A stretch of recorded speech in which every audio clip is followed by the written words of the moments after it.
Present continuous tense. What is present continuous tense? Present से आप समझ जाइए जिसमें कि हम वर्तमान की बात कर रहे हैं, ठीक है, इतना समझ में आ गया, वर्तमान की बात। और कंटिन्यूअस की जब भी हम बात करते हैं तो कंटिन्यूअस का मतलब जो लगातार हो रहा है, ठीक है, कुछ पहले भी हो चुका है और कुछ अभी भी हो रहा है, भविष्य में भी होता रहेगा। तो प्रेजेंट कंटिन्यूअस का बेसिकली सेंटेंस क्या बने, जैसे मैं पढ़ा रही हूँ, आप सुन रहे हैं, है ना, वो जा रहा है, वो खा रहा है, यानी जिन वाक्यों के अंत में रहा है, रहे हैं और रही है आ रहा है, वो सेंटेंसेस कौन से होते हैं बेटा? Present continuous tense.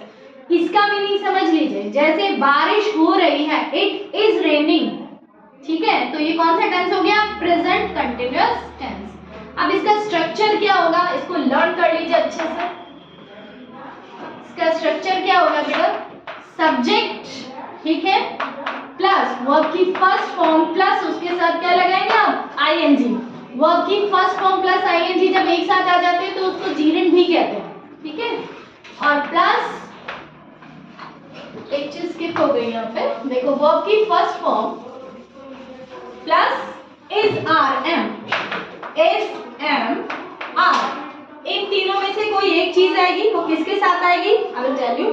तो subject plus is am are plus verb की first form plus ING plus object, ठीक है। अब सिंगुलर सब्जेक्ट्स, तो सिंगुलर सब्जेक्ट्स कौन से होंगे आपके? ही, शी, इट या कोई भी नेम, ठीक है। इन सब के साथ आप क्या यूज करेंगे बेटा? इज, ठीक है, ही, शी, इट और नेम, इन सब के साथ क्या यूज करेंगे आप? इज।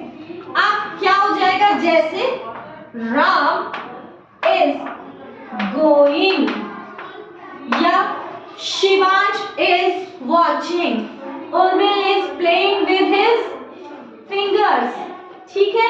तो इज किसके साथ आएगा? सिंगुलर के साथ, समझ गए? सिंगुलर सब्जेक्ट है आपका, ही भी हो सकता है, शी भी, इट भी हो सकता है या कोई भी नेम, उसके साथ क्या आएगा? इज। तो इज किसके साथ आ रहा है बेटा? सिंगुलर के साथ। अब वो सिंगुलर कोई भी सब्जेक्ट हो सकता है, जैसे इज सिंगुलर सब्जेक्ट कौन से आपके पास? ही, शी, इट या कोई भी नेम, ठीक है, इन सब के साथ इज आएगा, रिमेंबर दिस। नाउ आई के साथ में क्या आएगा? एम, ठीक है, जैसे आई एम राइटिंग, मैं कहाँ लिख रही हूँ? I am writing at the black board, ठीक है।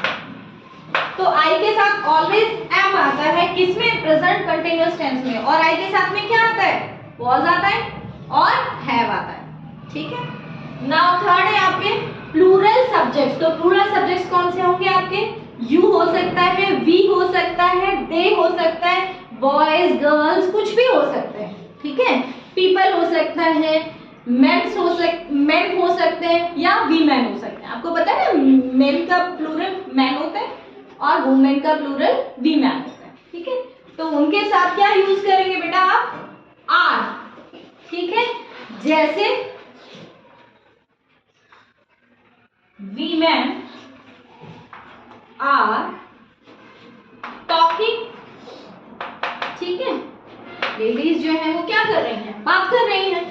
तो अब जब ये प्लूरल था, ई आ गया ना, WOMEN, तो ये प्लूरल बन गया, उसके साथ में क्या लगाएंगे आप? आर। और वर्ब की फर्स्ट फॉर्म क्या थी? टॉक, उसके साथ हमने क्या लगा दिया? आईएनजी। तो सिंपल सा स्ट्रक्चर है, याद रह जाएगा, subject plus is am are plus verb की फर्स्ट फॉर्म प्लस ऑब्जेक्ट। और ये क्या है? कंटिन्यूटी के लिए आते हैं कि जो भी काम हो रहा, ठीक है, उनके लिए क्या यूज करोगे आप? प्रेजेंट कंटिन्यूअस टेंस, ठीक है।